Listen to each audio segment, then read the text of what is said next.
Shalom, shalom, shalom, chers frères et sœurs dans le Seigneur.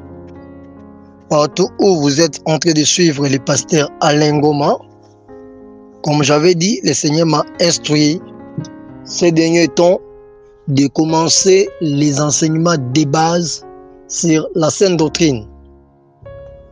Et je sais, il y a beaucoup de questions qui se posent autour de ces enseignements sur la sainte doctrine.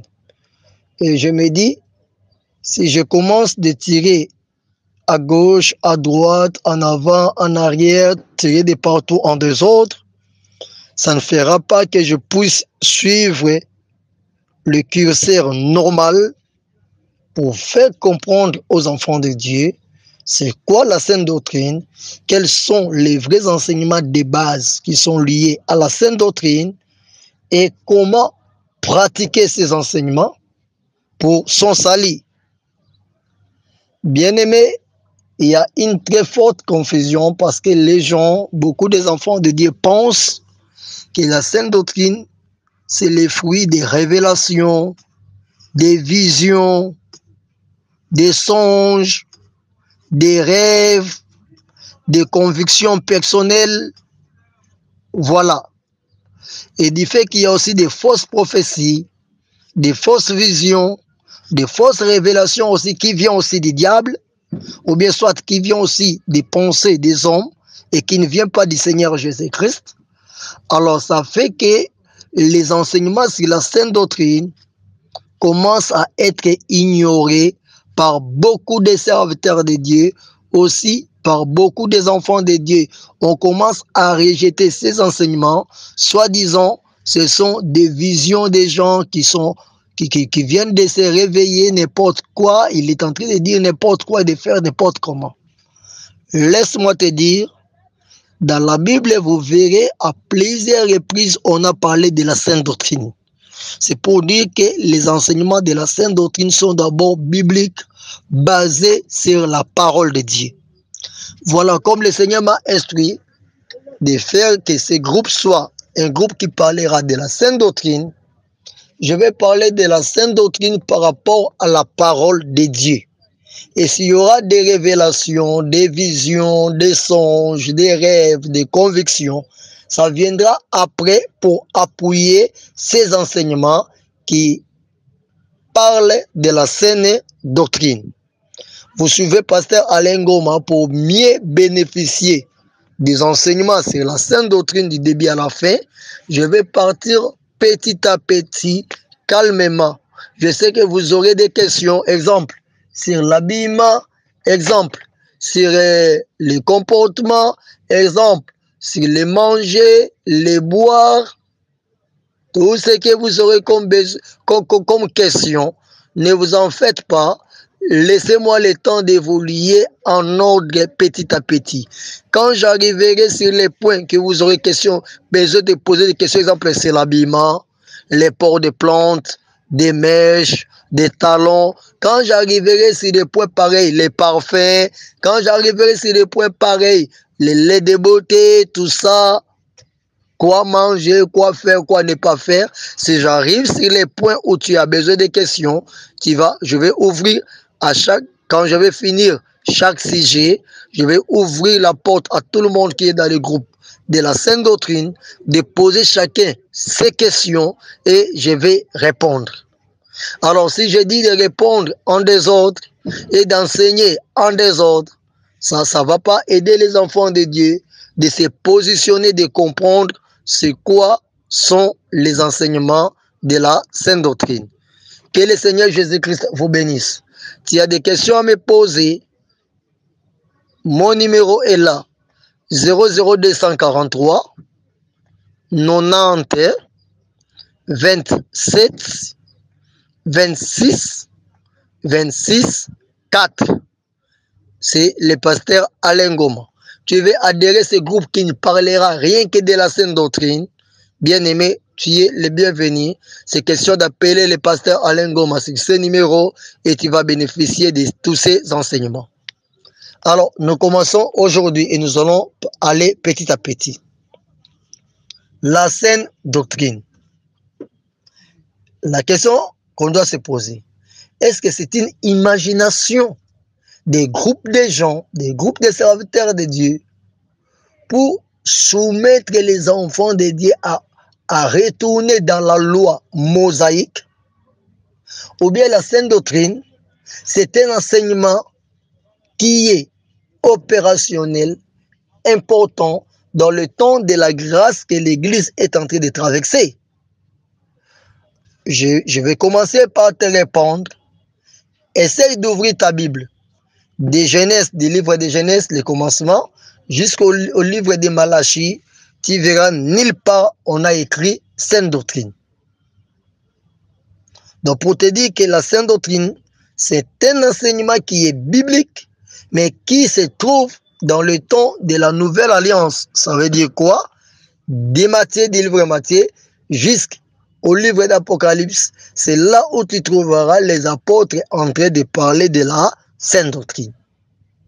La sainte doctrine, pour te dire, ce n'est pas quelqu'un qui a rêvé la nuit, il a fait une vision, le Seigneur lui a parlé de ces mots, sainte doctrine. Ou une révélation, ou une conviction personnelle, non. La sainte doctrine, ce sont les enseignements de base qui sont vraiment bibliques, clairs et nets. Alors, dans la sainte doctrine, qui sont les enseignements de base qui sont utiles pour les enfants de Dieu, pour notre bien, nous devons noter que la sainte doctrine est biblique. Alors la question est quoi? C'est quoi la sainte doctrine? Bien aimé, la sainte doctrine, c'est l'ensemble des principes de base qui sont propres, des principes de base qui sont sans erreur, sur lesquels s'appuie une stratégie et des plans d'action. C'est ça la sainte doctrine. Donc il y a des stratégies bien arrêtées et coordonnées. Il y a des plans d'action que l'enfant de Dieu doit faire, doit pratiquer. Et quand il les pratique, il va marcher conforme à la sainte doctrine. Soit la sainte doctrine, c'est un ensemble des enseignements de base qui sont propres, qui sont sans tâche.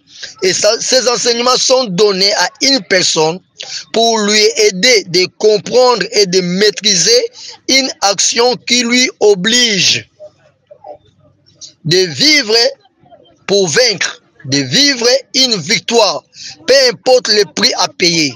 Et il fait un effort de vivre ça afin d'entrer au ciel. Il fait un effort de vivre ça afin d'entrer au ciel. C'est ça la sainte doctrine. Il doit payer n'importe quel prix. Donc lui, il est un amoureux du ciel. Il peut tout perdre sur la terre afin de gagner le ciel. Même si tu lui dis, ceci est défendu dans la Bible, c'est juste question de voir aussi que c'est dans la Bible et cela est écrit qu'il ne doit pas pratiquer telle chose, qu'il doit abandonner telle chose, qu'il doit faire telle chose. Directement, il obéit, il fléchit sa vie pour faire ce que la Bible lui demande de faire. Il peut perdre son compte bancaire. Il peut perdre ses intérêts, il peut perdre son mariage, il peut perdre tout ce qui compte cher pour sa vie, seulement s'il reconnaît qu'il doit perdre ça pour gagner le ciel, pour vivre son éternité auprès du Seigneur Jésus-Christ. Il est prêt, soit elle est prête. C'est ça la sainte doctrine. Bien aimé, en fait, nous devons savoir une chose. Le salut pour entrer au ciel, c'est pas facile. Oui, la Bible dit clairement que nous sommes sauvés par la grâce de Dieu. C'est une grâce. La grâce est une faveur imméritée, bien sûr. Oui, je suis d'accord avec vous. Mais la Bible aussi demande à l'homme, chacun doit faire sa part, sachant que notre Seigneur Jésus-Christ avait déjà fait sa part à la croix. Il a fait l'œuvre parfaite. Il a tout accompli. Il nous a sauvés. mais il nous demande de nous soumettre à la parole de Dieu et d'obéir à sa voix. Bien aimé, c'est pour cela, la Bible nous parle de la porte étroite. La porte étroite, et la Bible demande à tout et chacun de nous de faire son effort pour entrer par la porte étroite en s'efforçant. Quand on dit en s'efforçant, ça veut dire que ça ne sera pas facile pour entrer au ciel. Cette porte est tellement petite, est tellement très petite, pour entrer, ce n'est pas seulement par tes efforts, mais tu as ta part de responsabilité. Il est écrit dans la Bible, Luc chapitre 13, verset 24. Efforcez-vous d'entrer par la porte étroite, car, je vous l'ai dit, beaucoup chercheront à entrer et ne le pourront pas. Ça veut dire quoi? Tout le monde que vous voyez cherche à entrer au ciel. Et par la porte étroite. La voie obligée, c'est la porte étroite. Et la Bible nous dit, beaucoup chercheront à entrer par la porte étroite et ne le pourront pas. Donc tout le monde qui prie, qui dit qu'il est enfant de Dieu, fille, fils, enfant de Dieu, tout ce que tu es, tout ce que je suis, cherche à entrer au ciel. Malheureusement, cette porte-là est trop petite. D'où il y a beaucoup de conditions, s'il te plaît, pour entrer par la porte étroite, bien-aimé. Beaucoup de conditions. La Bible dit, beaucoup chercheront à entrer et ne le pourront pas. Donc, c'est que tu ne pourras pas. Tu ne pourras pas. Et la Bible dit, efforcez-vous d'entrer par la porte étroite. Tu dois t'efforcer. D'où? Pour t'efforcer, il te faut t'imposer beaucoup de discipline. Il te faut abandonner beaucoup de choses. Il te faut quitter le monde et haïr le monde avec tout ce que le monde nous présente. Bien-aimé, n'ignorez pas, quand le diable a voulu tenter le Seigneur Jésus-Christ, il lui a transporté sur la haute montagne, il lui a présenté le monde et il lui dit, fléchis tes genoux, agenouille-toi devant moi et je t'offrirai tout ce monde. Et le diable a ignoré que le monde qu'il présentait à Jésus-Christ, ce monde a été créé par la parole de Dieu. Et la parole de Dieu, c'est Jésus-Christ. C'est Jésus-Christ qui avait créé ce monde. Rien d'étonnant, rien de grave pouvait dépasser la personne divine de Jésus-Christ pour convoiter ce monde. Vous voyez? Vous voyez? Le diable ignorait ça. Pendant que Jésus-Christ, notre Seigneur, savait bien, le diable savait bien que Jésus-Christ a créé le monde et rien ne pouvait dépasser le Seigneur pour que le Seigneur puisse aimer le monde et tout ce que le monde renferme. Voilà. Bien-aimés, laissez-moi vous dire, tu dois te forcer, tu dois t'imposer des disciplines comme un athlète. Tu dois te poser des disciplines comme un bon athlète pour ne pas perdre le ciel. Voilà. D'où il te faut les enseignements de base. Sur la saine doctrine que les apôtres ont parlé à maintes reprises avec insistance, de comprendre tous ces enseignements de base et de les mettre en pratique. Autrement, bien-aimé, tu peux tout faire pour entrer au ciel. Tu seras au rang de ceux qui sont parmi les beaucoup qui chercheront d'entrer par la porte étroite pour arriver, pour entrer au ciel, et tu ne pourras pas. Donc, je dis, il y a nécessité qu'on enseigne, que nous enseignons, nous que Dieu a fait grâce. Je ne dis pas que nous avons le monopole de la connaissance parce que nul ne peut ne peut s'attendre d'avoir le monopole de toute la connaissance de la parole de Dieu. Non, c'est ce que je ne dis pas. Parce que chaque jour, le Saint-Esprit nous enseigne au jour le jour ce qui est de la volonté de Dieu, afin que nous soyons sauvés avec les enfants de Dieu. Mais je dis qu'il y a nécessité de recevoir les enseignements clairs et nets avec les versets bibliques à l'appui. Bien aimé, je suis un peu désolé, trop triste, parce qu'il y a beaucoup de gens qui parlent de la sainte doctrine, mais qui s'appuie sur des révélations, même si on ne trouve pas ça dans la Bible. Voilà ce que moi l'Éternel m'a interdit. Moi, je ne suis pas là pour donner de nouvelles lois aux enfants de Dieu, de les soumettre, de les faire retourner dans l'obéissance de la loi ou de l'ancienne alliance. Non. Moi, comparativement aux autres serviteurs de Dieu, je ne dis pas qu'ils sont des faux, qu'ils sont aussi des vrais serviteurs de Dieu, qui croient aux révélations et disent aux enfants de Dieu de prier le Seigneur pour que le Seigneur puisse leur convaincre la vérité. Moi, je ne suis pas comme ça. Moi, je parle de la sainte doctrine par rapport à ce qui est écrit dans la Bible. Raison pour laquelle tu pourras voir facilement une chose que les autres serviteurs de Dieu acceptent par rapport à la sainte doctrine. Moi, je les refuse parce que je ne les trouve pas dans la Bible. Voilà. Alors, je dis la sainte doctrine consiste à disposer un enseignement de base pour permettre aux enfants de Dieu d'entrer par la porte étroite. Et ces enseignements doivent être basés sur la Bible. Rien que la Bible. Bien-aimés, cette formation que nous devons recevoir, ce n'est pas une formation théologique. Ce n'est pas la théologie. Ce n'est pas les pensées humaines. C'est une formation qui est biblique, qui te permet de soumettre ta vie pour pratiquer ce qui est dans la Bible. Et cette formation, c'est ce que je dis, ça va t'aider pour comprendre la saine doctrine. C'est une formation qui sera saine et c'est une doctrine qui est un enseignement qui est propre. Du fait que la porte qui nous sera ouverte pour entrer au ciel est très très petite, au point que beaucoup de ceux qui disent « Seigneur, Seigneur » n'entreront pas par cette porte pour dire qu'ils ne seront pas sauvés. Bien-aimés, lisons bien Matthieu chapitre 7, verset 14. La Bible dit quoi? Mais étroite est la porte, resserrez les chemins qui mènent à la vie, et il y en a peu qui les trouvent. La porte est trop petite. Le chemin qui mène à la vie éternelle au salut est très resserré, très coincé.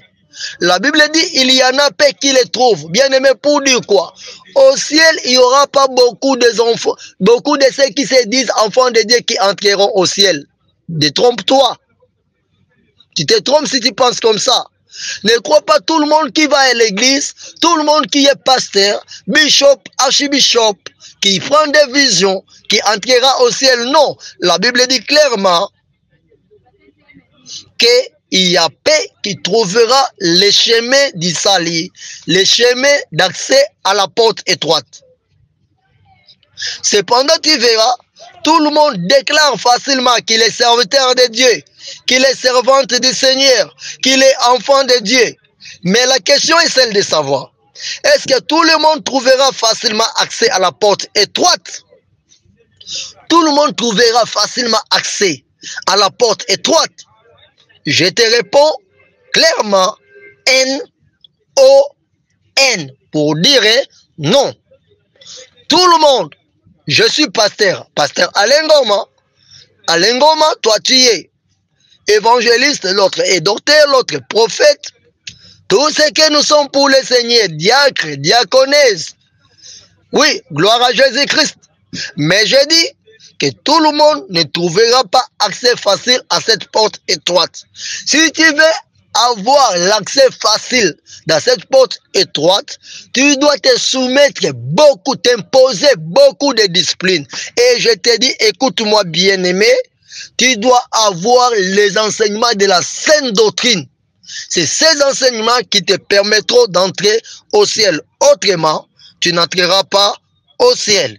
Lisons le livre de Matthieu, chapitre 7, verset 21 à 23. Il est écrit ceci. Ceux qui me disent, Seigneur, Seigneur, n'entreront pas tous dans le royaume des cieux, mais celui-là seul qui fait la volonté de mon Père qui est dans le ciel. Plusieurs me diront à ce jour-là, Seigneur, Seigneur, n'avons-nous pas prophétisé par ton nom? Et n'avons-nous pas chassé des démons par ton nom? Et n'avons-nous pas fait des miracles par ton nom? Alors, je leur dirai ouvertement, je ne vous ai jamais connu. Retirez-vous de moi, vous qui commettez l'iniquité.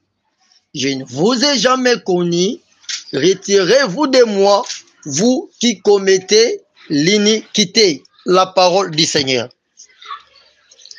Bien-aimé, selon Matthieu chapitre 7, 21-23, ça prouve que ce n'est pas du fait d'être prophète, ça veut dire d'être ministre de Dieu, ou bien soit du fait de prophétiser, ça veut dire d'avoir les dons spirituels, soit ce n'est pas du fait de chasser les esprits mauvais, les démons, parce que tu as le pouvoir de chasser les mauvais esprits, ou de faire beaucoup de délivrances qui sont des délivrances opérationnelles, ou bien ce n'est pas le fait de faire des miracles, parce que c'est tellement clair. La Bible dit, ils diront, n'avons-nous pas prophétisé? Donc ça veut dire que ce n'est pas le fait de prophétiser ou d'être prophète.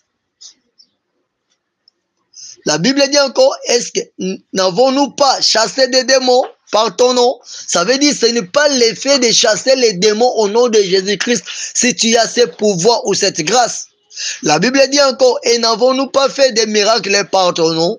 Ce n'est pas l'effet de faire tant de miracles qui nous permettront d'entrer par la porte étroite.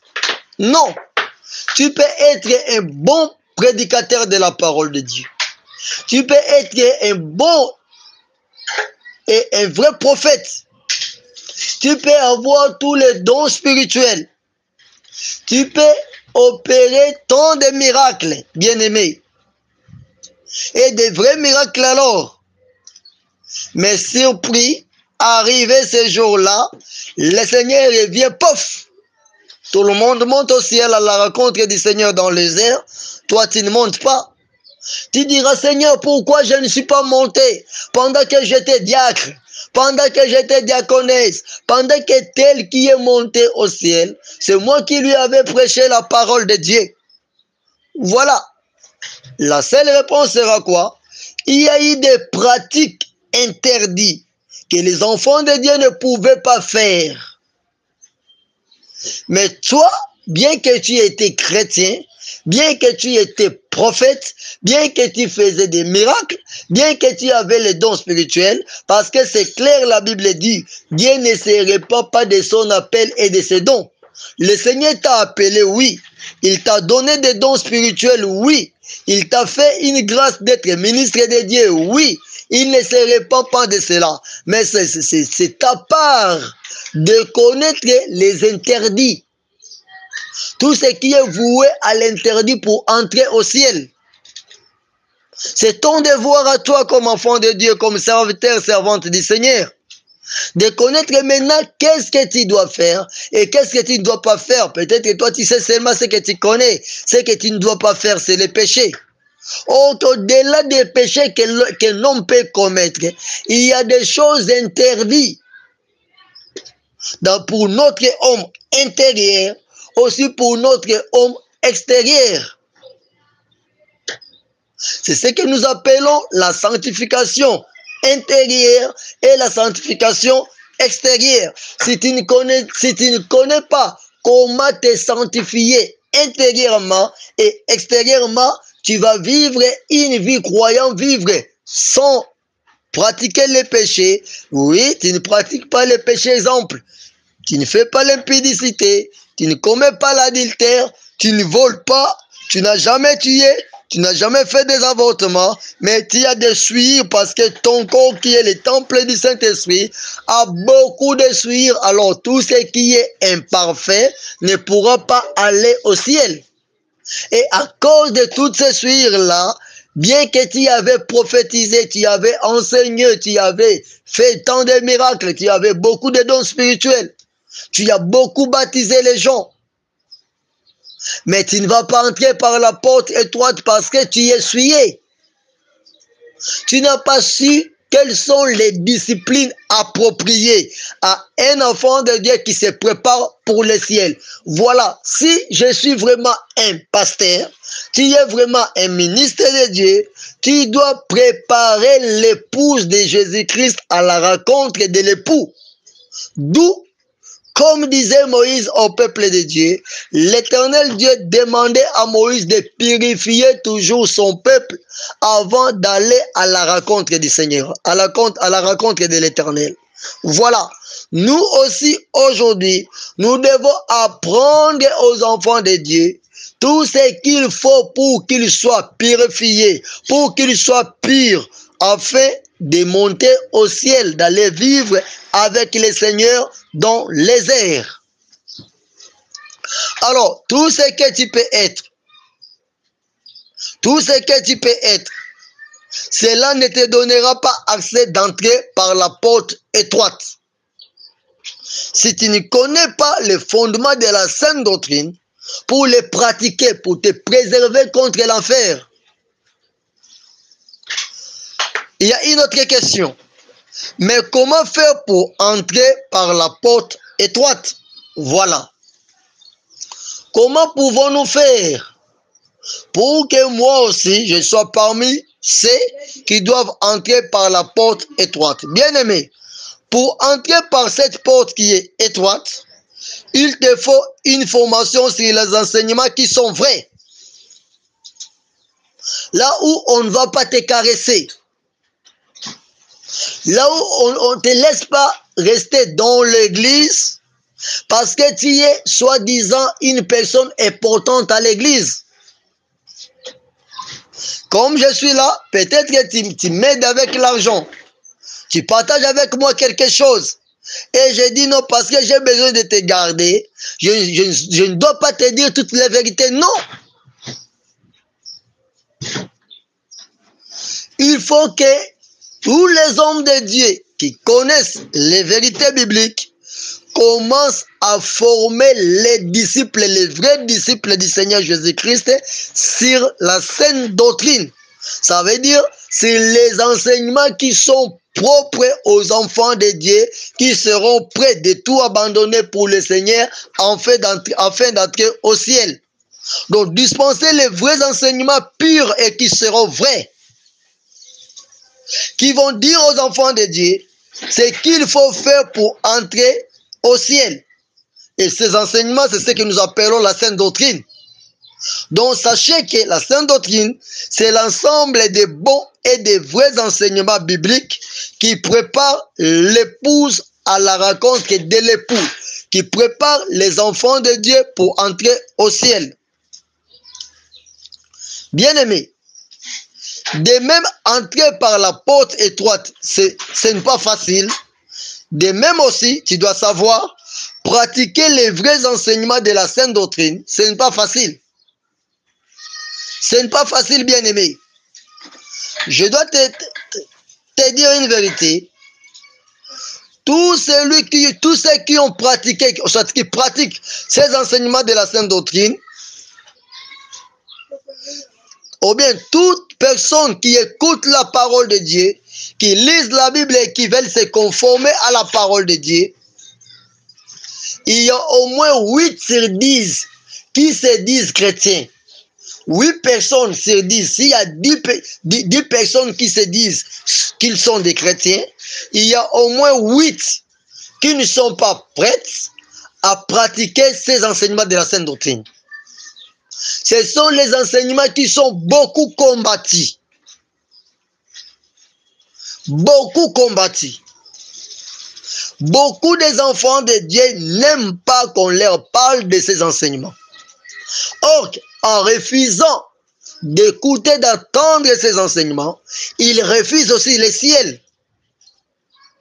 8 sur 10 ne sont pas prêts à supporter et à pratiquer ces vrais enseignements de la sainte doctrine. Une fois que tu décides de pratiquer ces enseignements, bien-aimé, qu'est-ce qui t'arrivera? Tu seras humilié. On va commencer à te dire, tu as fané, tu es devenu laid, tu es devenu mauvais, Tu n'as plus ta beauté. On va te qualifier, te humilier. Tu vas rencontrer même des gens qui ne voudront plus jamais marcher même route avec toi.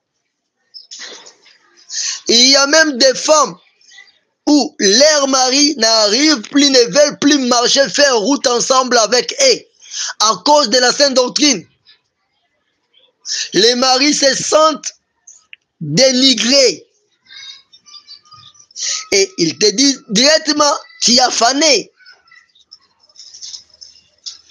Il y a même des maris que leurs femmes leur disent ouvertement, tu n'es pas l'homme que je connaissais autrefois. Comme des femmes qu'on leur dise, tu n'es pas la femme que moi j'avais mariée, j'avais épousée. Tu seras humilié à tel point que tu risques de faire chemin retour. De dire non, laisse-moi plaire à mon mari. À part l'humiliation que tu vas subir beaucoup d'injures. On va te huer de part et d'autre. Parler toujours mal contre toi. T'injurier même en face. Et du fait que tu es chrétien, tu ne peux pas répondre injure pour injure. On va t'injurier. Et tu seras là, croiser tes bras, dire merci Seigneur Jésus-Christ et accepter toutes ces injures-là. Et sache que les injures n'ont pas commencé par toi. Les injures, même notre Seigneur, il a été autant de fois injurié. On va t'injurier en face, derrière ton dos, on te dira toutes sortes de mauvaises qualifications. À part les injures, tu seras déclassé même de la société. Il y aura des endroits où on te fermera même la porte. D'où tu n'auras même pas accès. Tu seras déclassé de beaucoup d'autres travails, activités. Exemple, tu es dans un travail où il y a les mafias, il y a la fraude. Et toi, tu es habitué de vivre de cette fraude-là. Vous avez un réseau, là où vous travaillez, c'est avec la fraude que vous vous en sortez. Et connaissant la sainte doctrine, les enseignements sur la sainte doctrine, tu diras à tout ce monde-là, moi je vais le ciel, je dis non à la fraude. Et tu seras déclassé, tu seras injurié. On va monter des complots contre toi. À cause de quoi? À cause des vrais enseignements posés de la parole de Dieu. Tu seras déclassé. Tu peux même être déclassé de ton mariage. Donc ton mari te déclasse, te met de côté pour chercher une autre femme. Voilà. Pas seulement déclassé, tu seras même rejeté par ta famille te dira non, tu étais jolie, tu étais comme ça, voilà ce que tu faisais, voilà ce que nous étions en train de gagner, voilà ce que nous envisagions pour l'avenir, mais ce que tu es devenu, ces enseignements, et on risque de te dire, les enseignements de la sainte doctrine que tu as acceptés, ce sont les enseignements des démons. Mais ce n'est pas étrange, frère, laisse-moi te dire, si on te dit comme ça, acclame le Seigneur. Parce que si notre Seigneur lui-même a été appelé Belzéboul, il a été qualifié comme ayant un démon en lui. Et si on te dit que toi, tu as maintenant les enseignements des démons, ce n'est pas étrange. Seulement toi-même, tu te connais toi-même. Tu sais qu'est-ce que tu reçois comme enseignement et pourquoi tu les as acceptés, pour quel objectif. Voilà. On te dira, ça ce sont les faux enseignements. Quand on avait un jour accusé le Seigneur Jésus-Christ, on lui avait accusé comme un enseignant des sectes.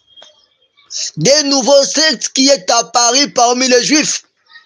C'est comme ça, vous voyez, avec les enseignements de la sainte doctrine, on nous qualifie comme si nous sommes des sectes. Venant on est en train d'apparaître avec une nouvelle doctrine qui sont des sectes qu'on est en train d'enseigner aux enfants de Dieu. Les autres vont très loin pour nous dire que ce sont les hérésies. Donc une parole de Dieu mal prêchée, mal comprise, et c'est ce que nous enseignons. Ok, loin de là, je vous dis vrai. Tout celui qui voudra prêcher la sainte doctrine, ou bien vivre par rapport aux vrais enseignements de la vraie doctrine chrétienne, il est qualifié comme quelqu'un qui est dans un secte, qui est dans des hérésies. Quand bien même tu vas ouvrir la Bible et tu montres à quelqu'un, voilà ce que je prêche, voilà ce dont je parle, et dans la Bible, on te dit non, ce n'est pas ça. Mais quand il est en train de te contredire, il n'a pas de preuves.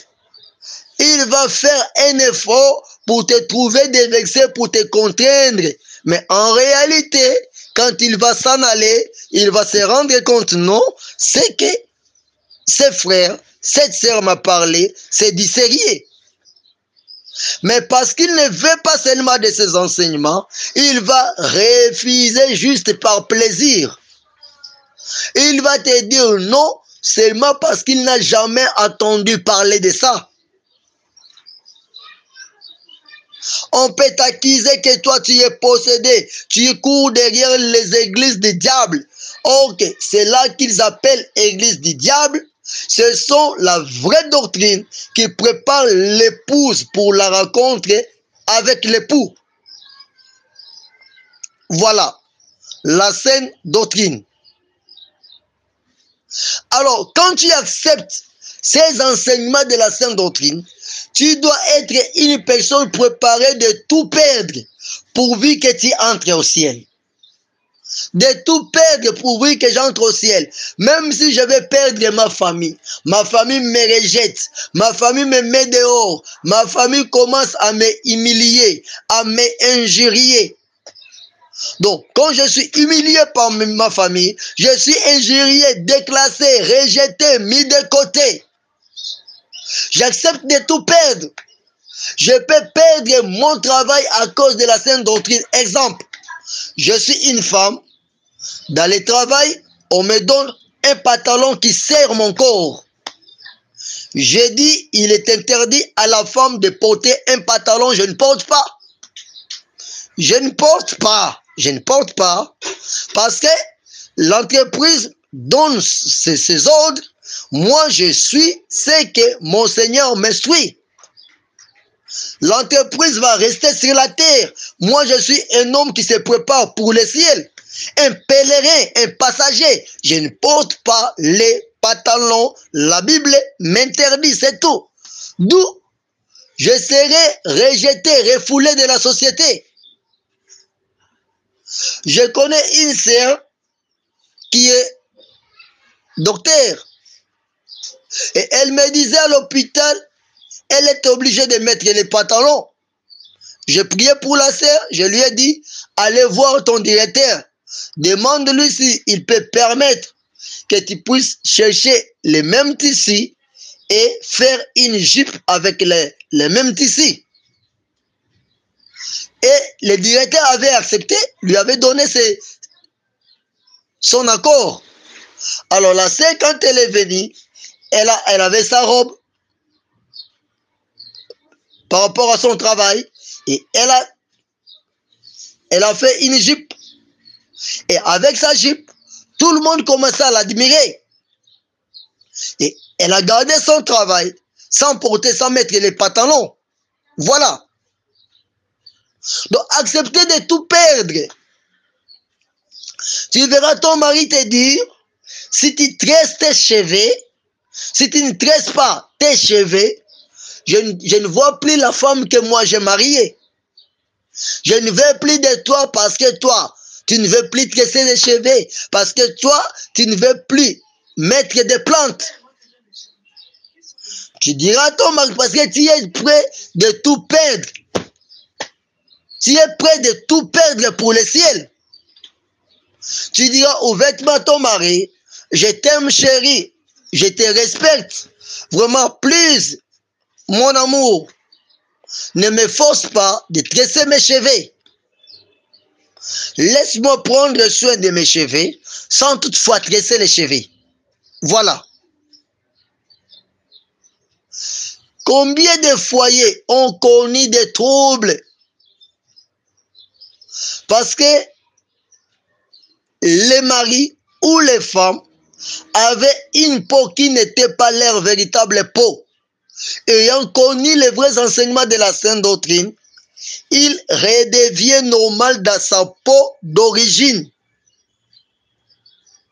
Il ne fait plus de mélange des hydroquinones dans son corps, dans sa peau. Et on lui accuse qu'il a fané ou bien qu'elle a fané. Combien de femmes on a trouvé des deuxièmes bureaux, des deuxièmes femmes, des troisièmes femmes à côté d'elles parce qu'elles ne veulent pas changer sa teinture, sa peau. Combien de femmes? Mais tout accepter pour le ciel, ça veut dire quoi? J'accepte de tout perdre sauf rien. Bien aimé, écoute-moi. Sur la terre, nous vivons si beaucoup d'années, 120 ans, comme dit la Bible. Si beaucoup d'années, 120 ans. Mais ok, en réalité, dans l'homme, c'est l'esprit. L'esprit ne va pas vivre 120 ans. Après la mort, après ma mort, je vivrai les années et des années d'éternité en éternité.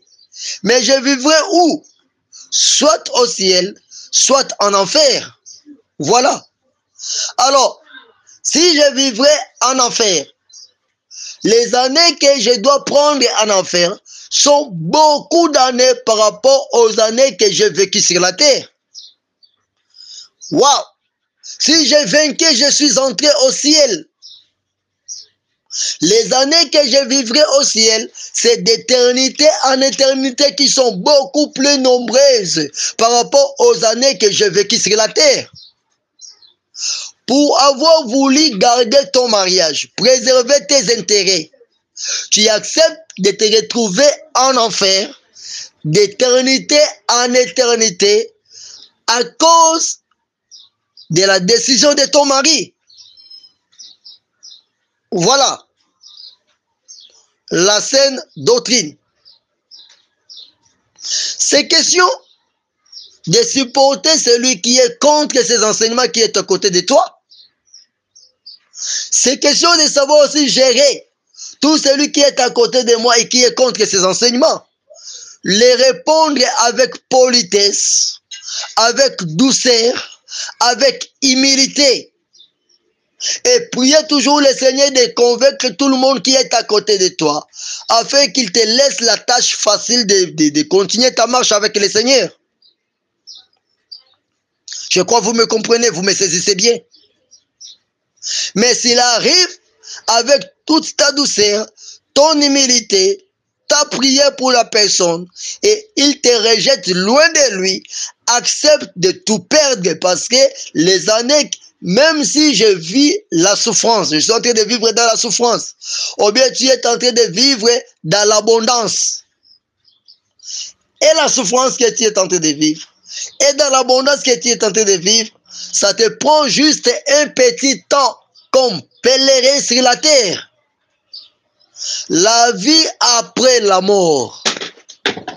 La Bible dit, Hébreux 9, 27, et comme il est réservé aux hommes de mourir une seule fois, après quoi vient le jugement. Ça veut dire quoi? Nous vivons sur la terre une seule fois. Et nous allons mourir une seule fois. Après quoi viendra le jugement? Alors si je ne monte pas au ciel à la rencontre du Seigneur lors de son avènement, je vais attendre le jugement. Et devant le jugement du Seigneur, personne ne va vaincre. Tu seras condamné. Et tu seras condamné d'éternité en éternité, bien-aimé, sauve-toi. Ne dis pas que ces enseignements sont difficiles. Pour aller loin du Seigneur, non. Tu sais, le Seigneur aussi a traversé cette étape-là. les disciples du Seigneur, pardon, ils ont traversé aussi cette étape-là. Quand le Seigneur leur avait dit, qui veut être avec moi, doit prendre mon sang et boire mon sang, prendre mon corps et manger mon corps. Quelle a été la réaction?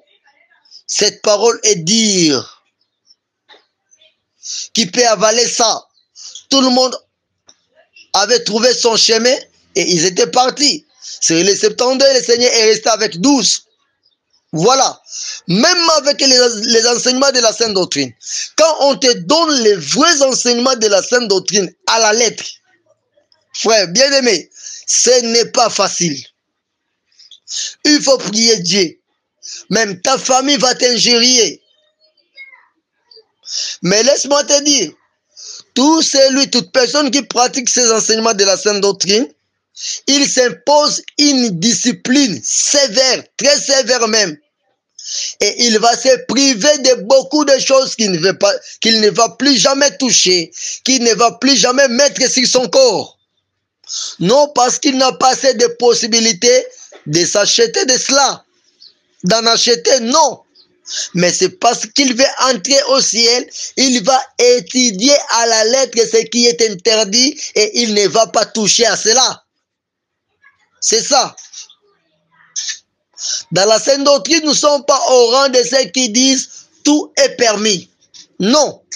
Dans la Sainte Doctrine, tout n'est pas permis.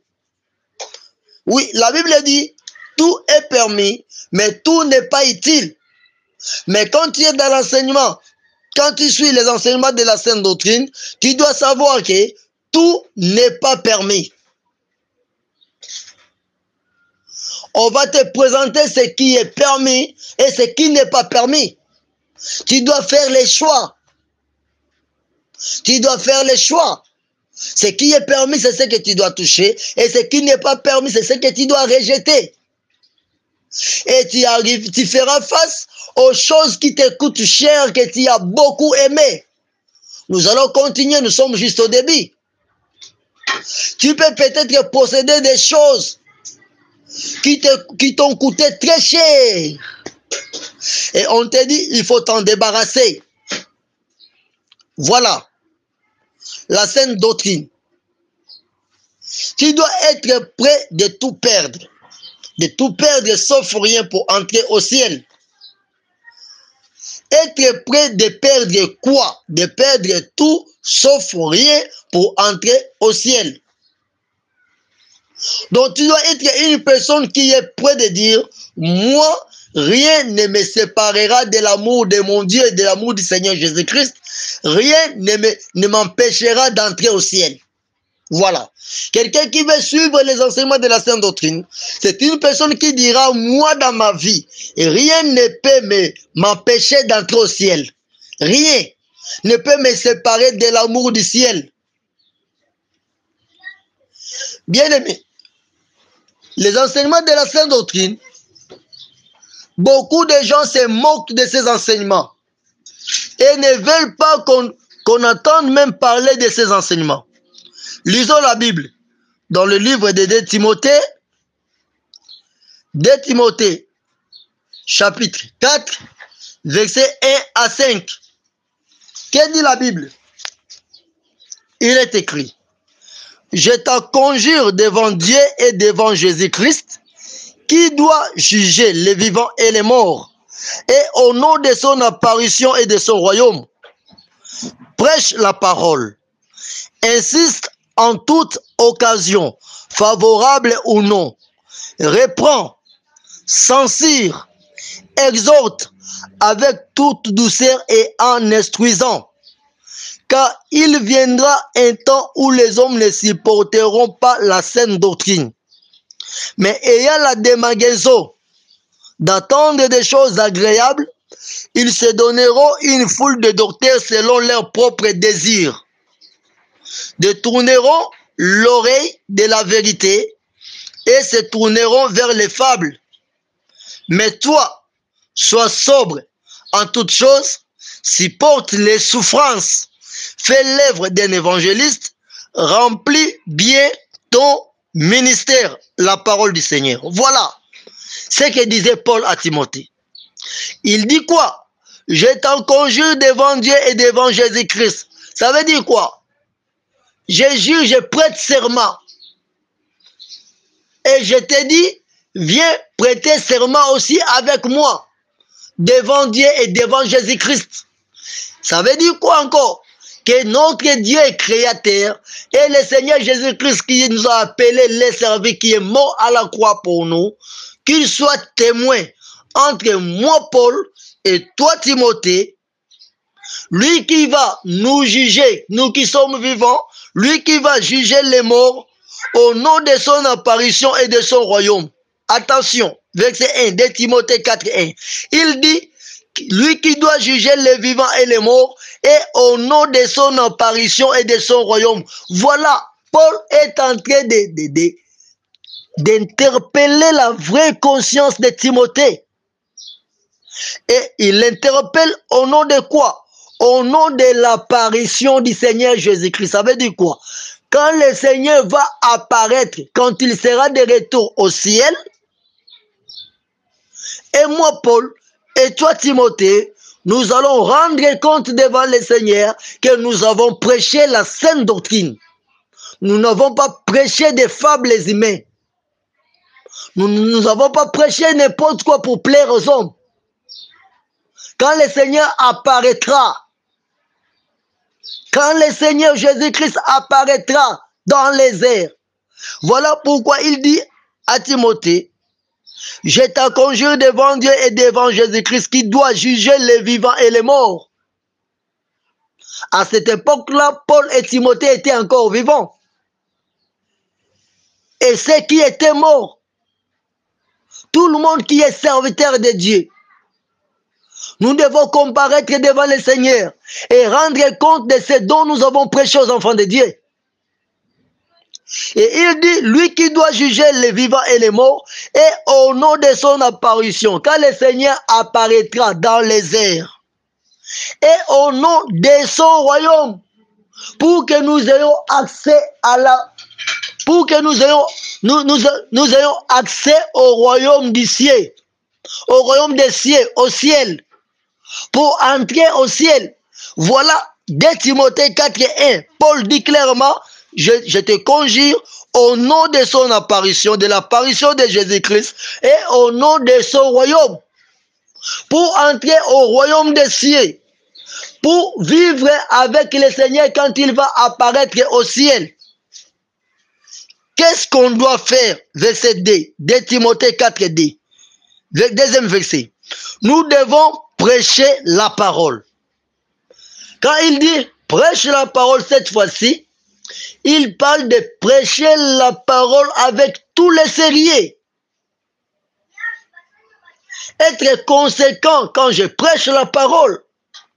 Quelle sorte de parole que moi je dispense aux enfants de Dieu? Il continue. Insiste en toute occasion, favorable ou non. Quelle occasion soit favorable ou quelle occasion ne soit pas favorable, quand j'ai l'occasion de prêcher, je dois insister en toute occasion sur quoi? Sur la saine doctrine. C'est un enseignement sain qui prépare tous les enfants de Dieu par rapport à quoi? Par rapport à l'apparition du Seigneur Jésus-Christ et par rapport au royaume de Dieu. Voilà pourquoi nous disons tout le monde qui ne prêche pas la saine doctrine n'a pas part à l'apparition, ça veut dire à l'enlèvement de l'église, et il n'a pas part au royaume des cieux. Que l'occasion soit favorable ou pas, je dois prêcher, je dois reprendre. Il dit, prêche la parole, insiste en toute occasion, favorable ou non, reprends, censure. Voilà, je dois reprendre et censurer. Ça veut dire quoi? Si je te vois, tu te comportes mal, tu t'habilles mal, intérieurement tu n'es pas sanctifié, tu dis exemple que le Seigneur regarde le cœur mais non le corps. Moi je dois te reprendre sévèrement, je dois tonner sur toi. Quand il dit reprends, ça veut dire la Bible me donne l'autorité, me donne la permission de tonner sur les enfants de Dieu qui ne veulent pas se comporter conformément à la parole de Dieu ou à la sainte doctrine. Voilà pourquoi Paul disait, reprends, censure, exhorte. Exhorter qui? Ceux-là qui sont prêts de pratiquer la sainte doctrine, je vais les exhorter de persévérer. Bien que les humiliations, bien que les injures, bien que les rejets, bien que la perte de toutes choses, je vais les exhorter, les affermir. Et la Bible dit, reprends, censure, exhorte avec toute douceur et en instruisant. C'est ce que le Seigneur m'a instruit. Je suis en train d'exhorter avec toute douceur. Mais ce que je donne, ce sont les instructions de la sainte doctrine. Ce sont les instructions. Je suis en train d'instruire le peuple de Dieu qui veulent se préparer pour le ciel. Quelqu'un te dira, c'est quoi la sainte doctrine?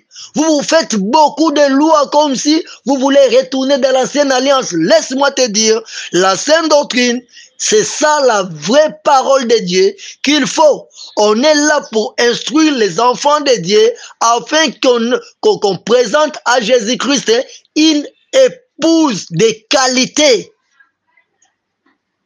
La parole du Seigneur. Que dit la Bible? Je suis toujours dans le livre de 2 Timothée chapitre 4, 3e verset. Suivons la suite. Tu as des questions à me poser. Mon numéro est là. 00243 90 27 26 26 4. Pasteur Alain Goma. Tu veux intégrer notre groupe de la Sainte Doctrine. Tu es le bienvenu. Tu es la bienvenue. 2 Timothée chapitre 4 verset 3. Car il viendra un temps où les hommes ne supporteront pas la sainte doctrine, mais ayant la démangeaison d'attendre des choses agréables, ils se donneront une foule de doctrines selon leurs propres désirs. C'est clair. Voilà pourquoi quand je dis qu'au premier verset, Paul, quand il parlait, qu'il disait à Timothée de prêcher la parole, d'insister à toute occasion, de reprendre ceux qui sont dans le désordre, de censurer, d'exhorter avec douceur et d'instruire, il disait ça par rapport à la sainte doctrine. Qu'est-ce qui prouve qu'il disait ça par rapport à la sainte doctrine? C'est au verset 3 de Timothée 4, 3. Il dit quoi? Car il viendra un temps où les hommes ne supporteront pas la saine doctrine. Ça veut dire quoi? À l'époque de Paul, les hommes supportaient la saine doctrine. Ce n'est pas un mouvement qui vient d'apparaître maintenant. La saine doctrine, non. Ce n'est pas un mouvement qui est apparu avec les églises des réveils qui sont révoluées. Non. La sainte doctrine sont les vrais enseignements qui ont commencé depuis le temps des apôtres. La sainte doctrine sont les enseignements saints qui ont commencé, qui sont les socles du fondement des apôtres. Quand la Bible dit, nous étions posés, bâtis sur les fondements des apôtres. Et ces fondements des apôtres, c'est quoi? C'est la saine doctrine. Voilà pourquoi quand à l'époque de Paul, avec les autres apôtres du Seigneur, ils prêchaient sur la sainte doctrine aussi. Et la sainte doctrine était acceptée et supportée. Bien que ce n'était pas facile, mais les gens supportaient ça. Ce qui a permis à Paul d'interpeller Timothée pour dire, Timothée écoute, de Timothée 4, 3, il viendra un temps où les hommes ne supporteront pas la sainte doctrine. Alors, quelqu'un te posera la question, c'est quoi la sainte doctrine? C'est juste la parole de Dieu. Non, la sainte doctrine, ce n'est pas juste la parole de Dieu. Ce sont les instructions qui sont dans la parole de Dieu, qui demandent à un enfant de Dieu de les appliquer pour aller au ciel, pour entrer au ciel, pour que quand le Seigneur apparaîtra dans les airs, qu'il soit aussi enlevé. Voilà pourquoi Paul a parlé à Timothée au nom de l'apparition de Jésus-Christ et au nom du royaume des cieux. Ces enseignements, c'est l'ensemble des instructions qui ne sont pas des lois de l'ancienne alliance, non, qui sont des mesures disciplinaires qu'un enfant de Dieu doit accepter et pratiquer dans sa vie pour entrer au ciel. Et si quelqu'un vient avec moi, il ne veut pas pratiquer ces enseignements, je vais lui répondre avec toutes mes énergies. Même si tu me donnes de l'argent, même si tu dis, désormais, je ne te donnerai plus de l'argent, ce n'est pas mon problème. Je vois encore, nous venons de la mission évangélique, très loin de ma maison, à plus de 600 km. Je disais à une sœur qui était trop proche de nous, qui nous visitait beaucoup, mais qui était une quatrième épouse, une quatrième femme d'homme, c'était Messie. Je dis, ma sœur, écoute-moi. Je disais à la sœur, regarde-moi dans mes désirs comme ça. Regarde-moi. Et elle m'a regardé. Je dis, regarde-moi bien. Je te dis, aussi longtemps tu vas accepter d'être quatrième femme, tu iras en enfer. Si tu ne veux pas aller en enfer, laisse ce mariage. Ce mari-là que tu veux appeler ton mari, c'est le mari de sa première épouse. Qu'il rentre avec son épouse et toi, divorce. Voilà, c'est trop dire, mais c'est la vérité. Je ne vois pas ce que tu peux m'offrir, mais je vois qu'un jour, je vais rendre compte devant l'apparition du Seigneur et au nom du royaume des cieux. Voilà. Il viendra un temps où les hommes ne supporteront pas la sainte doctrine. Ce temps où nous sommes, beaucoup des hommes ne supportent pas la sainte doctrine. C'est le moment où nous sommes. La sainte doctrine est critiquée de partout. Et quelqu'un te dira, qu'est-ce qui vous prend, vous? Qu'est-ce qui te prend? Tu as perdu ta tête ou comment? Tu n'es plus normal? Je ne sais pas voir la personne qui était toutefois avec moi. D'ailleurs, désormais, je n'aimerais plus jamais voir ton pasteur ici chez moi à la maison. Tu verras même une femme être contre son mari. Ça va comme toi, tu as accepté ces enseignements. C'est pour toi. Moi, je n'accepte pas ça. C'est toi, ça te regarde. Moi, je suis ta femme. Laisse-moi comme ça, comme je suis. Tout ce que tu enseignes, tout ce que tu acceptes, ne me regarde pas.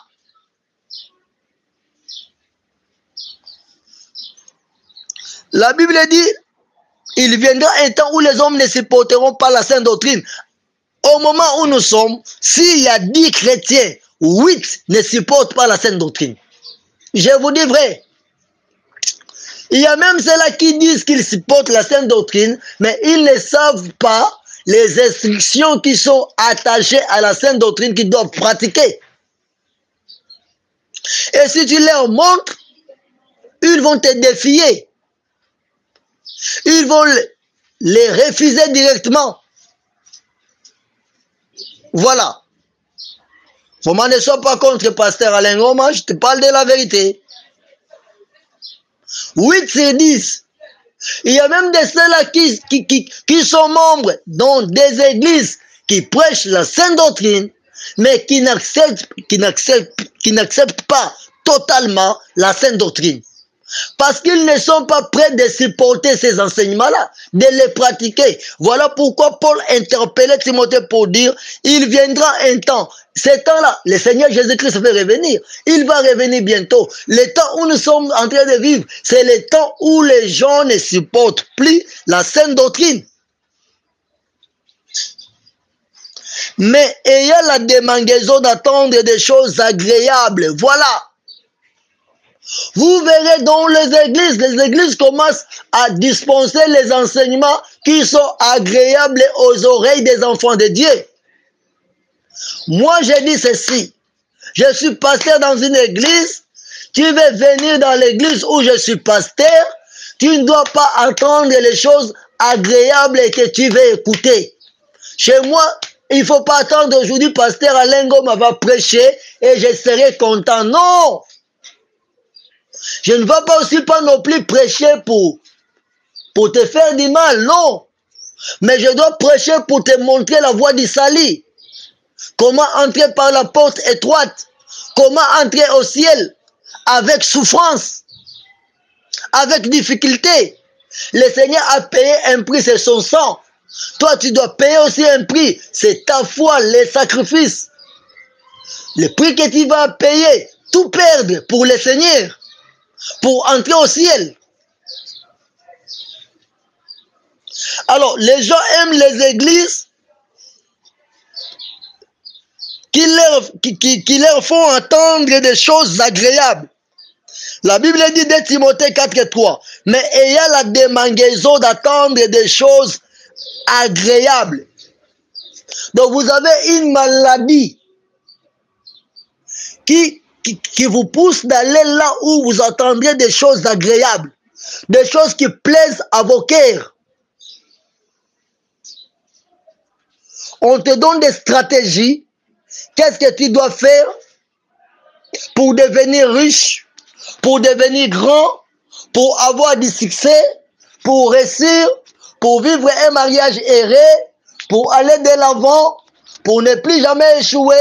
Mais on ne te donne pas les stratégies qu'il te faut pour entrer au ciel.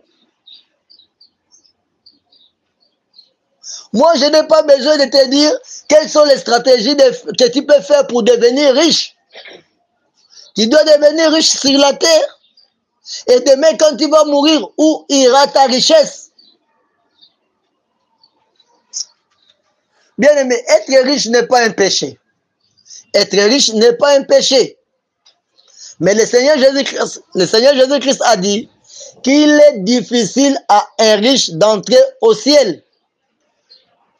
Qu'il est facile à un taureau d'entrer dans le trou d'une aiguille, mais qu'il est difficile à un riche d'entrer au ciel. Ça ne veut pas dire que les riches vont aller en enfer, non. La Bible ne dit pas qu'il est impossible à un riche d'entrer au ciel, mais qu'il est difficile. Mais pendant qu'il est difficile à un riche d'entrer au ciel, nous qui sommes sur la terre, nous cherchons toujours de nous enrichir. Ça veut dire quoi? Plus que tu cherches de t'enrichir, plus que tu te crées des obstacles pour bien entrer au ciel. Le pain que tu as, cela te suffit. Ne combat pas, ne mène pas la bataille toute ta vie pour devenir riche, mais mène le combat, la bataille toute ta vie pour entrer au ciel. Voilà. Si la richesse est là, ta richesse ne t'imposera pas une discipline de vivre selon tes possibilités. Mais ta richesse sera soumise à ta discipline qui te demande de vivre pour entrer au ciel. Ta richesse sera soumise à cette discipline qui te conduit pour entrer au ciel. D'où la richesse que tu as ne va pas te guider, ne va pas te télécommander, te téléguider. Mais la discipline que tu as pour entrer au ciel, c'est celle qui doit commander ta richesse. Voilà. Alors, quand l'Église commence à prêcher aux enfants de Dieu, comment faire pour devenir riche? Comment faire pour devenir un entrepreneur? Comment faire pour devenir un créateur d'emplois? Comment faire pour devenir la tête? Non! Montre aux enfants de Dieu, que faut-il faire? Que faut-il connaître? Que faut-il pratiquer pour entrer au ciel? Si tel est le cas, nous allons prêcher. Nous avons la démangeaison d'enseigner n'importe quoi pour faire plaisir aux hommes. Bien-aimés, nous serons condamnés. N'ayons pas la démangeaison d'attendre des choses agréables. Laisse-moi te dire, tu sais pourquoi notre Seigneur Jésus-Christ a été crucifié? Pourquoi on interdisait aux apôtres d'enseigner? Parce que quand ils enseignaient, il y avait une réalité telle que le Seigneur Jésus-Christ s'adressait aux scribes, aux pharisiens, aux sadducéens, des paroles qui les blessaient directement. Des paroles que les scribes ne pouvaient pas acclamer. Ils n'étaient pas dans la joie quand ils écoutaient le Seigneur Jésus-Christ parler. Oui, ils écoutaient une personne qui parlait avec une haute sagesse, avec une grande intelligence. Mais ils n'étaient pas d'accord parce que tout ce que le Seigneur Jésus-Christ disait, parlait, les condamnait, les accusait. Et ils ont monté des complots contre notre Seigneur Jésus-Christ jusqu'à d'aller les crucifier sur la croix. Parce qu'ils n'étaient pas contents, ils étaient contre ses enseignements. Même avec les apôtres. Quand tu vas dans une église où on prêche, tu vois tout le monde debout dire Amen, Alléluia, parle, je te soutiens, avance, allons-y, allons, monte encore, monte. Bien-aimés, sache-les, ces églises-là ne disposent pas de vrais enseignements qui sont désagréables. Je te dis, un vrai enseignement, c'est un enseignement qui est désagréable à l'oreille, parce que ça doit changer la nature d'une personne. Ça te demande d'être transformé en une nouvelle créature. Les vrais enseignements bibliques sont les enseignements qui sont désagréables à l'oreille de l'homme. Sont les enseignements qui condamnent, qui dit à l'homme, non, je dois refaire quelque chose. Je dois recommencer. Je dois changer. Voilà la saine doctrine. Donc nous ne sommes pas des prédicateurs pour dispenser des choses agréables aux oreilles des autres. Non. La Bible dit au verset 3 toujours, de Timothée 4, 3, ils se donneront une foule de docteurs selon leurs propres désirs. Voilà. Des gens qui se donnent des pasteurs selon leurs propres désirs. Des gens qui veulent écouter un pasteur qui enseigne ce que lui aime écouter.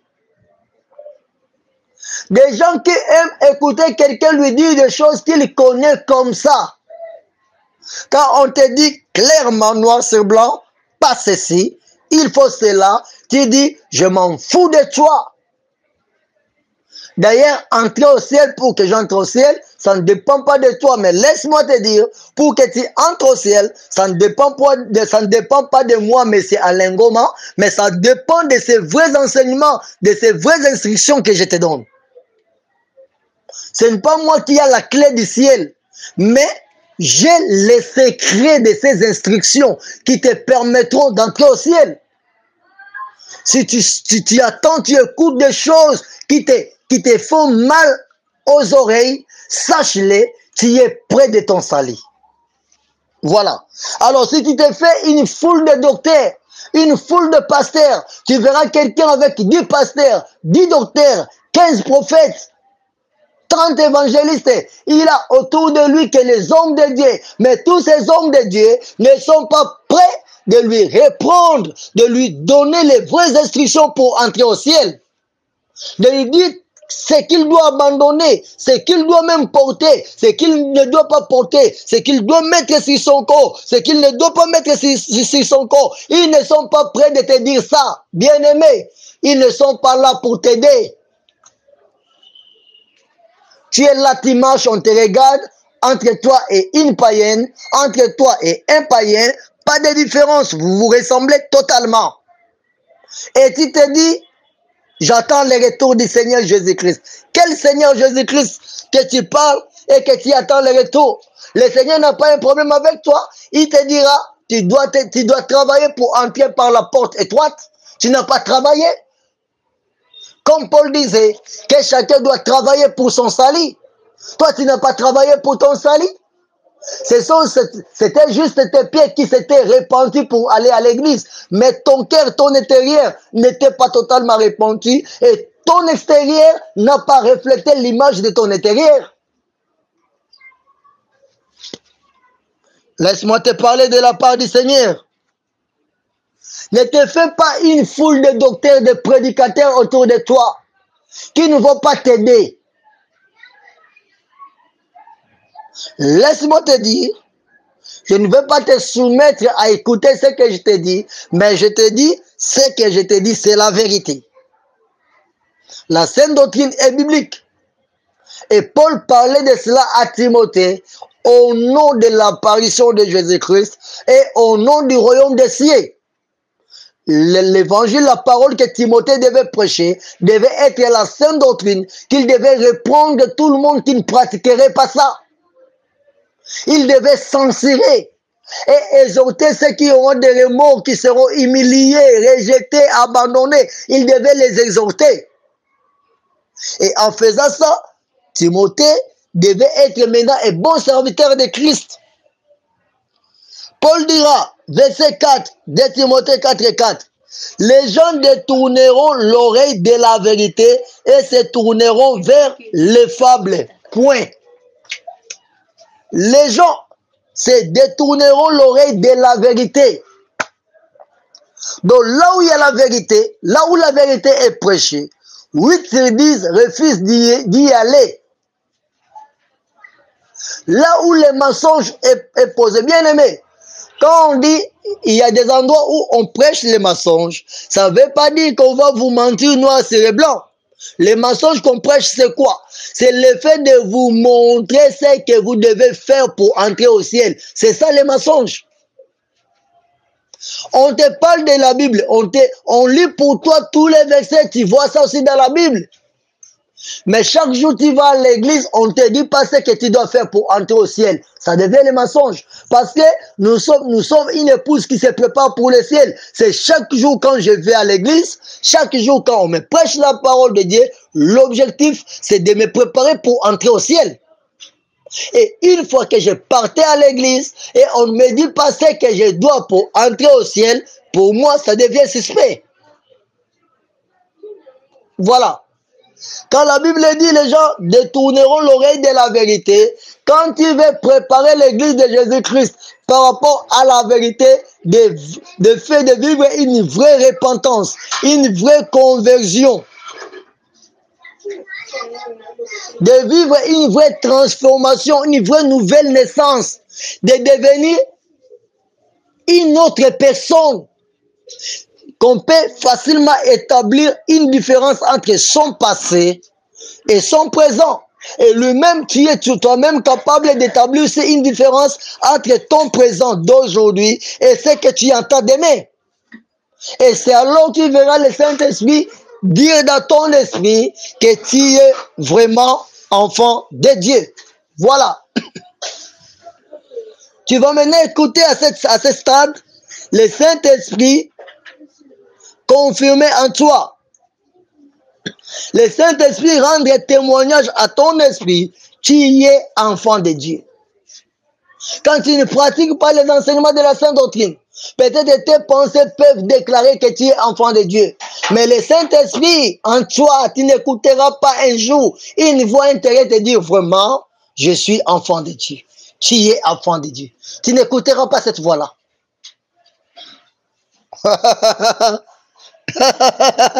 Voilà. Bien-aimé, laisse-moi te parler de la vérité. Vraiment, je te dis que je t'aime et je t'embrasse. Je t'aime et je t'embrasse. Comme tu es loin, je ne peux pas t'embrasser maintenant. J'aimerais qu'on s'embrasse un jour avec toi au ciel. Et c'est ce qui me permet de te dire toutes ces vérités-là. Ne va pas toujours là où on ne te montre pas toutes les stratégies possibles, tous les plans que tu dois formuler pour entrer au ciel. N'y va plus. L'église, d'ailleurs, ce n'est pas le bâtiment. L'église, ce n'est pas le bâtiment. L'église, c'est là où 2 ou 3 sont réunis au nom de Jésus-Christ et on les enseigne la vraie parole qui les prépare pour le ciel. Voilà pourquoi nous appelons église. C'est l'épouse de Jésus-Christ. Nous préparons une épouse pour le Seigneur. Le Seigneur viendra trouver sa fiancée bien préparée pour entrer au ciel. Raison pour laquelle Paul disait à Timothée, de Timothée 4:1, au nom de son apparition et au nom de son royaume, nous devons préparer l'épouse de Christ. Moi, je viens là où vous dites c'est l'église, mais depuis que vous avez commencé à prêcher, je n'ai fait que chanter, danser, adorer, crier, faire toutes les sortes de mouvements, mais je n'ai jamais attendu quelque chose ce jour-là qui me prépare pour le ciel. Non, ce n'est plus une église. Ce n'est plus une église. Merde alors. Ça, ce n'est plus une église. Il faut fuir, quitter. Quitter, bien-aimé, quitter. Ta mort n'a pas de prix. Ton salut n'a pas de prix. Tu dois quitter là où il y a la mort pour fuir là où il y a le salut.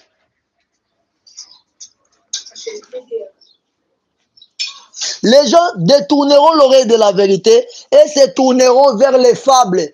Il y a tant d'églises qui prêchent les fables. Notre pasteur prêche très bien. D'ailleurs, nous, notre église est dirigée par un docteur. Nous avons un prophète, il dit des choses vraies. Il va te révéler les choses cachées. Non, ce sont des fables. La vraie parole de Dieu, c'est celle qui dit à quelqu'un, voilà le ciel est devant toi, Jésus-Christ revient bientôt, voilà les enseignements qu'il te faut, c'est la sainte doctrine que tu dois mettre en pratique. Sinon, si tu ne veux pas pratiquer la sainte doctrine, je dirais comme Paul a dit à Timothée, écoute, 2 Timothée 4:1, il est écrit ceci, je t'en conjure devant Dieu et devant Jésus-Christ, qui doit juger les vivants et les morts, et au nom de son apparition et de son royaume. Moi aussi je te dis, c'est dans l'église où tu vas, on ne te prêche pas la sainte doctrine, je te conjure devant Dieu et devant Jésus-Christ, qui doit juger ces hommes de Dieu qui ne te prêchent pas la sainte doctrine, et je te conjure au nom de l'apparition du Seigneur Jésus-Christ, quand le Seigneur apparaîtra au ciel, tu ne dois pas monter au ciel, tu dois rester sur la terre, vivre la tribulation pour aller en enfer. Et je te conjure au nom du royaume des cieux, tu iras en enfer.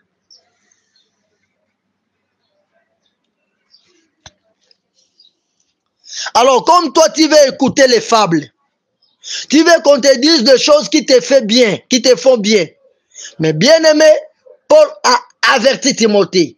Et il dira à Timothée, verset 5 de Timothée 4:5, mais toi, sois sobre en toutes choses, supporte les souffrances, fais l'œuvre d'un évangéliste, remplis bien ton ministère. Point. Je veux que tu mettes ton nom à la place de Timothée. Comme Paul dit, nous sommes dans le livre de 2 Timothée 4, verset 5. Mais toi, tu dois dire, mais moi, Alain Goma, mais moi, Esther, mais moi, Ige, mais moi, Anki, mais moi, bienvenue, mets ton nom. Nous sommes au verset 5 de Timothée 4, verset 5. Mais moi, je dois être sobre en toutes choses. Je dois supporter les souffrances et je dois faire l'œuvre d'un évangéliste et je dois bien remplir mon ministère. Voilà. Paul a dit, mais toi, sois sobre en toutes choses. Ça veut dire, tu dois veiller en toutes choses. Voilà la sainte doctrine. La sainte doctrine nous demande de veiller, d'être sobre, de bien voir les choses, parce que le monde est sous l'emprise du malin. C'est le diable qui dirige, qui coordonne ce monde. Nous devons veiller. Veiller par rapport à quoi? Veiller par rapport à la sanctification intérieure et par rapport à la sanctification extérieure. Veiller par rapport au dépouillement de l'esprit, de l'âme et du corps. Veiller par rapport à tout ça. Donc la sanctification et le dépouillement, ce sont les socles de la sainte doctrine. Je vais en arriver. Mais toi, sois quoi? Sois comment? Sois sobre. En quoi? En toutes choses. Ça veut dire, même les moindres détails, quand je suis avec un enfant de Dieu au devant de moi, j'observe tout, même les moindres détails. Je suis sobre en toutes choses. Il n'y a pas quelque chose qui peut passer que je vois, ce n'est pas bien par rapport à la sainte doctrine, et que tu me dis de fermer l'œil. Ou bien de fermer ma bouche. Non, je dois parler. Je dois te reprendre, t'exhorter, te censurer. Je ne ferme pas l'œil parce que j'ai vu, si je ne dis rien, là où j'ai vu quelque chose, une faute, une erreur grave, c'est moi qui serai coupable. Je ne veux pas participer à un péché d'autrui. Voilà. Je ne dois pas participer à un péché d'autrui. On doit être sobre, veiller en toutes choses. Nous sommes chacun est une sentinelle pour l'autre dans la sainte doctrine. Même je suis pasteur, toi aussi tu es une sentinelle pour moi. Tu ne me diras pas comme la Bible dit, les autres églises défendent, on ne touche pas à loin de Dieu. Non, si je fais quelque chose qui peut me dérouter du Seigneur, tu dis, non, pasteur Alain Ngom, attention, tu dois veiller. Attention, il y a un virus auprès de toi. Attention, la mort est dans les pots. Attention, pasteur Alain. Nous sommes, chacun est une sentinelle pour l'autre. Bien que je suis pasteur, tu peux m'aider, me dire, pasteur, faites attention. Le diable te réclame. Voilà.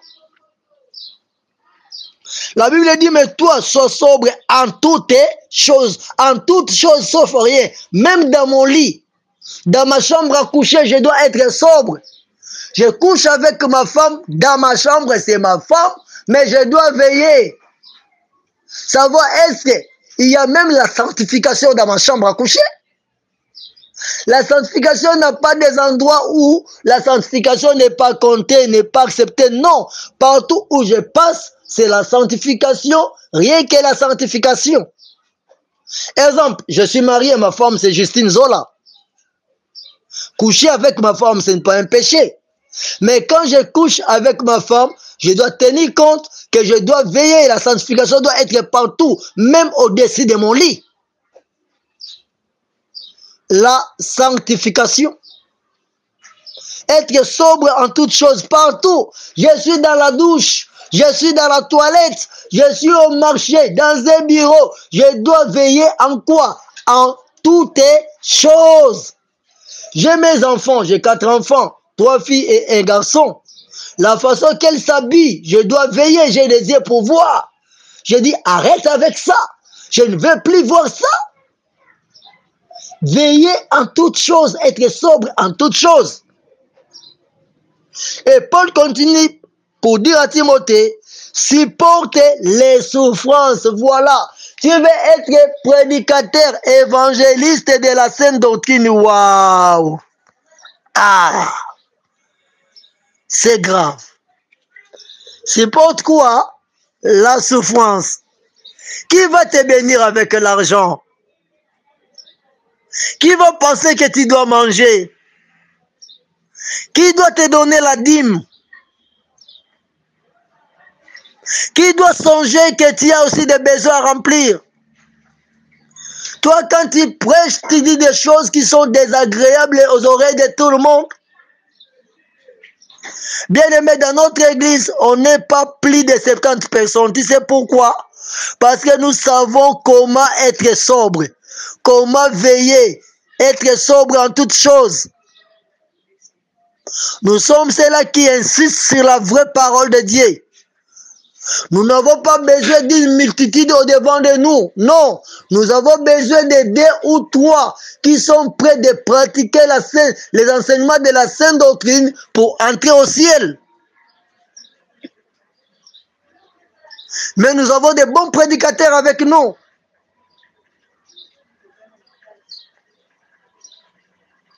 Avec tous les voyages missionnaires que nous faisons, avec toutes les conférences que nous organisons avec beaucoup des hommes de Dieu qui ont des églises, qui ont beaucoup de membres qui viennent nous écouter.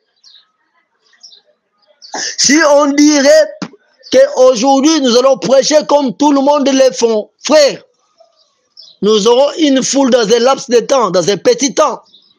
Mais nous ne disons rien, nous sommes appelés pour préparer l'épouse du Seigneur Jésus-Christ pour le ciel. Voilà. Alors, nous sommes prêts de supporter la souffrance. Je ne mange pas, gloire à Jésus-Christ. Je n'ai pas intérêt où je peux mettre un hangar pour garder ma famille. Je suis locataire, gloire à Jésus-Christ. On me met dehors parce que je ne sais pas comment payer les loyers. Gloire à Jésus-Christ. Je supporte la souffrance. Voilà. Je manque des habits. Je manque des chaussures, je manque tout ce dont je peux avoir comme besoin. Je supporte quoi? La souffrance. Je ne veux pas l'abondance en voulant chercher l'abondance. Que je puisse devenir prédicateur de la voie large. Je dis non. Moi, je suis prédicateur de la petite porte, de la porte étroite. Je supporte la souffrance. Voilà pourquoi je ne prêche pas pour que tu viennes me donner tes dîmes. Je ne prêche pas pour que tu viennes me donner tes offrandes. Je ne prêche pas pour que tu viennes me donner ton argent. Si tu dis, ok, j'appelle pasteur Alain, je le donne parce qu'il partage avec moi les enseignements comme la Bible dit. Tu dois partager avec celui qui t'enseigne la part de tes biens. Tu pratiques ces versets, gloire à Dieu, que le Seigneur te bénisse. Tu dis que je m'en fous, je ne donnerai rien. Tu t'en fous. Moi aussi, je n'ai rien à te dire. Mais je te dis, je ne reculerai pas. Je prêcherai la sainte doctrine jusqu'au bout. C'est ça ma carrière. C'est ça mon appel. La Bible dit, supporte les souffrances. Un prédicateur de la sainte doctrine. Pas seulement le prédicateur de la sainte doctrine. Tout enfant de Dieu qui pratique les enseignements de la sainte doctrine, qui doit être prêt, qui doit être prête de supporter les souffrances. Tu verras Paul dit à Timothée de supporter les souffrances. Et les souffrances sont écrites au pluriel, s'il te plaît. Mais toi, sois sobre en toutes choses, supporte les souffrances. Ça veut dire toutes sortes de souffrances que tu peux affronter. Tu es prêt de les supporter. Voilà. Tu es prêt de supporter toutes sortes de souffrances. Advienne que pourra. Vous dites tout ce que vous voulez dire. Moi, j'accepte. Même vous m'imposez une souffrance étrange, impossible. Je suis prêt de supporter toutes ces souffrances. Et il dira à Timothée, fais l'œuvre d'un évangéliste. Remplis bien ton ministère. Homme de Dieu, tu es en train de m'écouter. Est-ce que toi, tu remplis bien ton ministère? Tu es sûr? Les Anglais disent, are you sure? Tu es vraiment sûr que tu remplis bien ton ministère?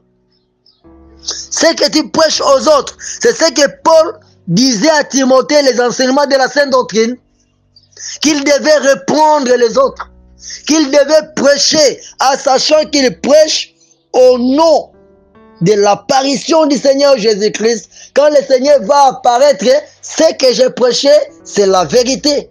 Tu es sûr? Tu prêches au nom du royaume des cieux. Tu ne prépares vraiment l'épouse pour l'époux. Voilà. La saine doctrine. Là, je suis juste au début. Tu as des questions à me poser.